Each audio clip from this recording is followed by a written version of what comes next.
Alright, so first of all, there's a decent chance that YouTube will have picked up some background music and threw ads on this, so I'll apologize for that in advance. I don't get any.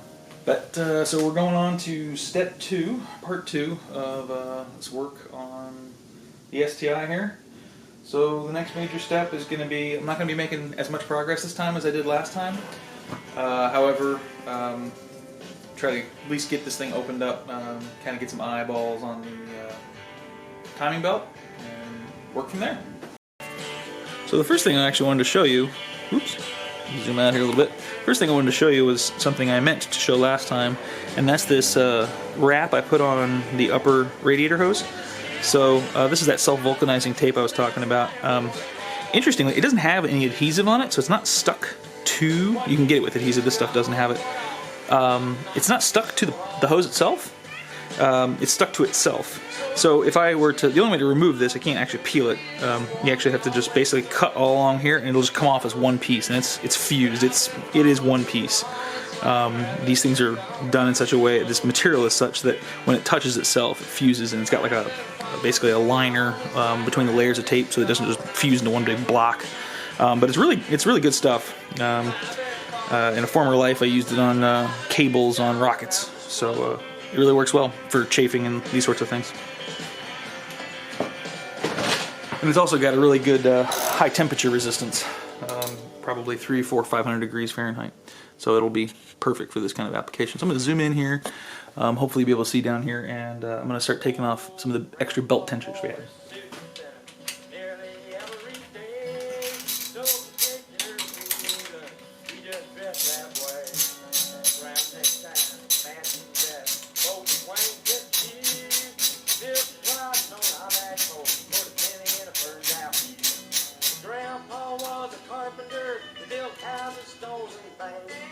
Chain smoked camel cigarettes, hammered nails and candles. He wasn't level on the level, shaving on every door.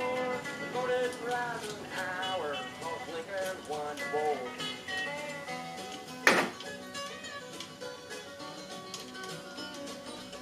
Well, he used to sing me blood on the saddle, and rock me on his knee, and let me listen to the radio before we got TV. Gonna drive to church on Sunday, and he'd take me with him too. Stained glass and I always like to put these screws back in. Don't worry about where they went, as long as they don't get in the way. The one place, and I'm not sure if I can see it here, but right here, you gotta be careful. I've left this in here without retains the cover that goes over the alternator and the belt. If you just leave it here and you push it down, it'll start to rub on the belt. You can rub a hole in the belt while you're kind of getting things all back together. So the next major thing to pull off is actually going to be the crank pulley. So I'm going to get the camera reset up here and I'll show you the tool I use for that. Alright, so tool I use for this is a crank holder. This one's made by, let's see if it'll come into focus here, Company 23 is the name of the company who makes these things. They make all kinds of specialty tools for Subarus. So I've used this one on my Outback. There's a different, basically adapter plate that goes on here for the different crank pulley holes. Idea being, I'll show you how we get this on the crank. If I can get it on the crank. You get that all put on there like so, and then I can hold the crank while through that center hole I can get an impact wrench or a big wrench, and then basically break the nut that holds the crank pulley on, and then it'll come off and we can work from there. Alright, so I got my big 22mm socket on here, and let's see if I can do this without killing myself or breaking anything. Oh jeez. It's always a matter of getting the right leverage in the right place without breaking myself or anything else. Okay, there we go.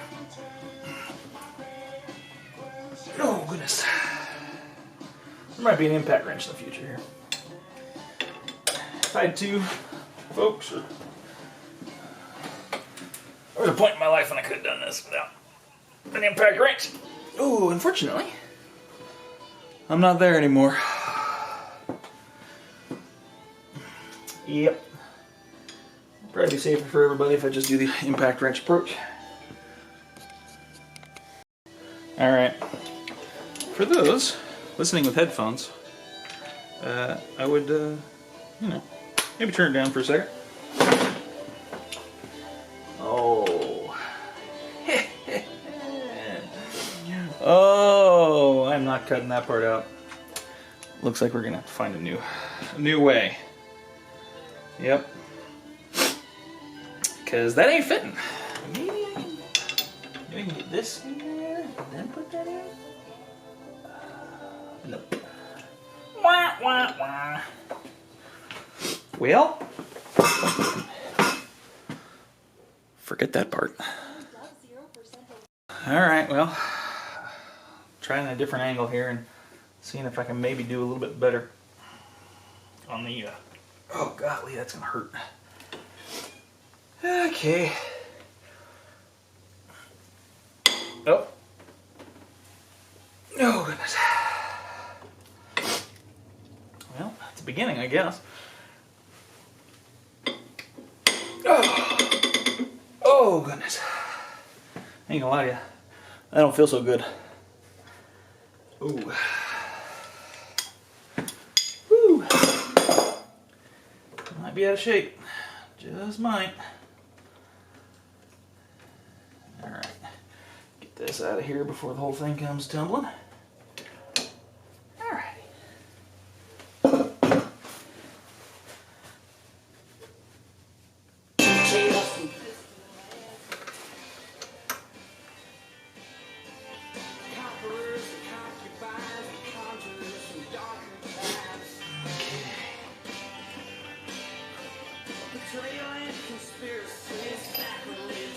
Well, good. Good news here. No nastiness, no rust, no stuff. Just a cad plated bolt. Well in there. I'll put that back in once I get this pulley off, because I'll use it to turn the engine a bunch of times as will be necessary. Gotta be somewhat careful getting this bad boy off of here. Whoop. Didn't drop it. That's good. But you can see it's kind of got the witness mark of the sprocket that's behind it, the belt, timing belt drive pulley. Alright. So as we don't lose that later.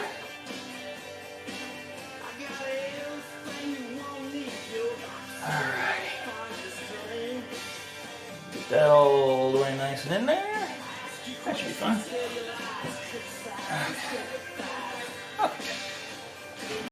Okie doke. So, these things are kind of, there's 3 covers that cover the timing belt.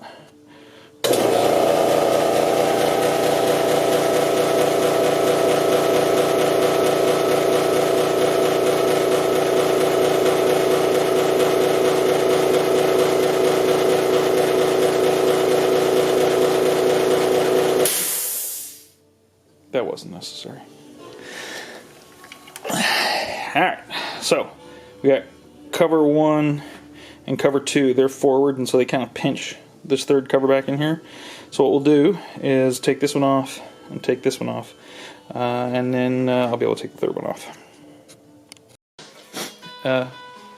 For all you aspiring YouTubers like myself, I'm not really an aspiring YouTuber, I just like documenting this stuff.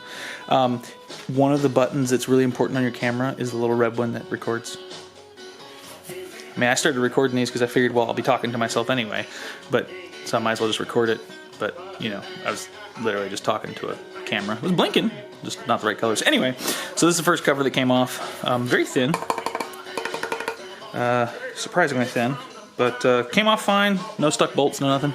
And so you can see it's got these little metal inserts. That way when you torque this thing down, it's not compressing the plastic and cracking the plastic. You're actually compressing this this standoff, or this little hollow metal tube in there, which is a pretty common design technique when you use plastics, because plastics, even if they're best, will creep or crack, and either one you'll lose your preload the screw, and then the screw will fall out, and then you're just kind of hosed.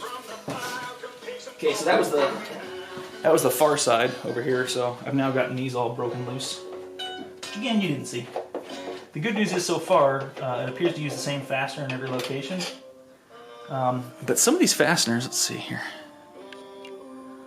Let's see if I can get you. Come on now. Alright, you gonna focus for me? Okay.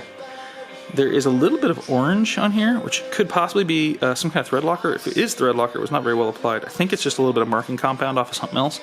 So anyway, I'm going to double check in the manual and make sure that I don't need to use thread locker on these. Well, that'll be important later.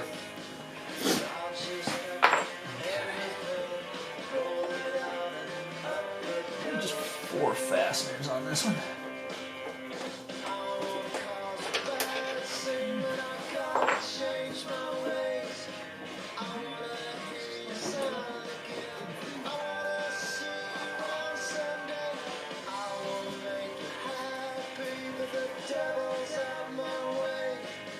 So, looking inside of here, there's a little layer, there's like a fine dust in here, and I'm pretty sure that's just slowly sloughed off from the timing belt.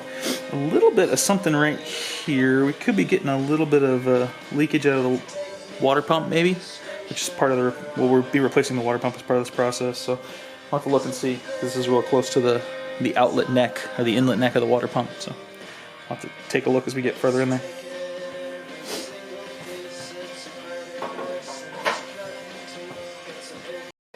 Alright, so take off this center cover, and then we'll get the full view. I'm sure my bald head's in the way here. That's kind of loose. A little bit looser than the others, that's interesting.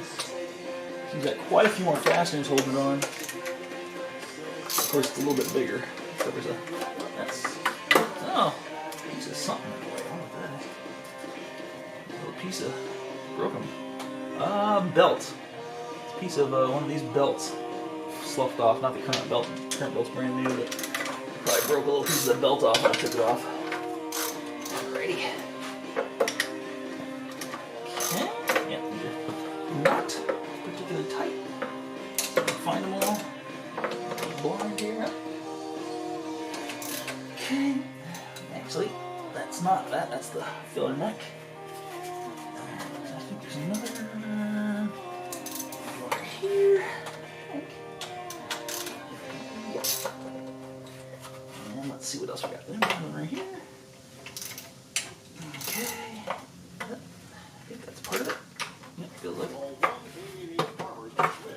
Another one.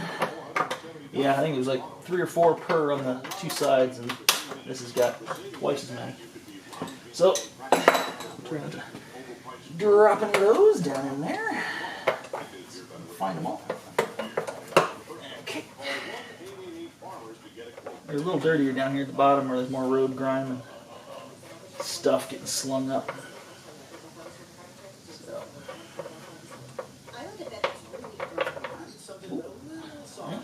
A little different, a little different. For those of you who, let's see here, know your bolts, this is called a shoulder bolt. And what ends up happening is, let's see if I can orient this in a way that's comfortable to look at. This part right here engages, and it doesn't actually compress up against the head. It compresses up against this little shoulder right here. That's why it's called a shoulder bolt. Such that this part right here just kind of sits uncompressed. So, for instance, if you want to make sure this thing's tight in this region and you've actually stretched these threads and so it's not going to come back out, that's elastically stretched, not plastically stretched. This section right here isn't compressing, so if you're, for instance, going into plastic, the plastic can kind of sit in there and float and not get, squished or broken or anything like that, but still be safely retained. Whereas this has the preload necessary to hold the bolt in.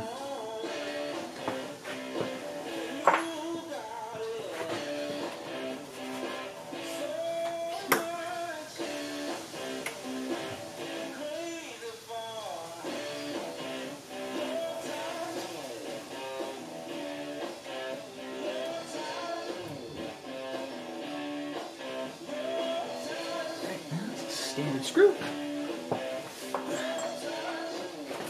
course, 100% sure. Alright, well, let's remember that one was not a required removal. That's attached to something else. So I think that's maybe an oil cooler line down there, or an oil filter line. Usually the plastic ones, again, will have some kind of mechanism, either that tube inside to make sure that they're not over compressed or something, a feature like this.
Let's see here.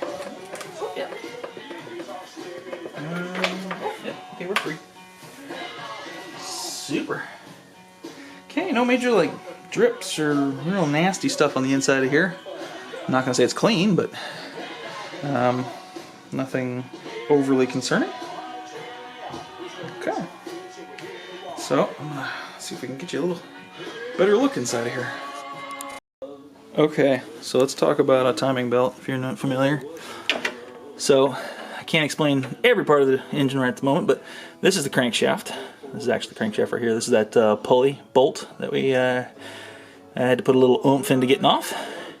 And then we have a series of idlers. I'll point out something else. This is common, this little shield right here is common in manual vehicles and not common in automatics.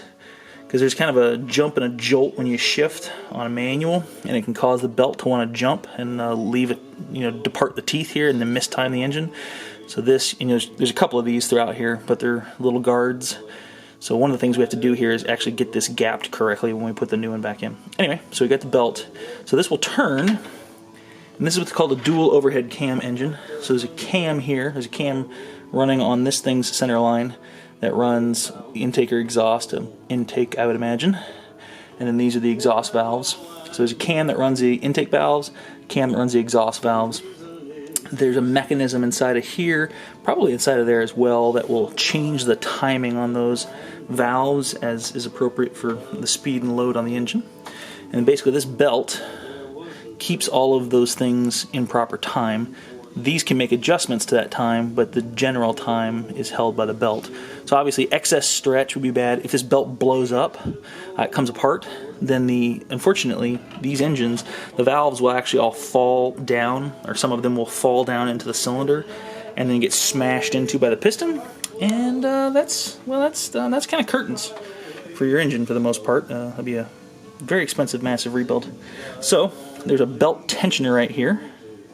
There's a little hydraulic mechanism in here that tensions the belt, keeps tension on the belt. Again, another idler down here, another idler here, and then that's the water pump pulley. So there's a water pump behind that. We'll be replacing that as well. And then here we've got the other side. This is a flat 4, so there's 2 cylinders on this side, 2 cylinders on that side. Somebody came up with the term boxer engine at some point, but horizontally opposed is the more generic term.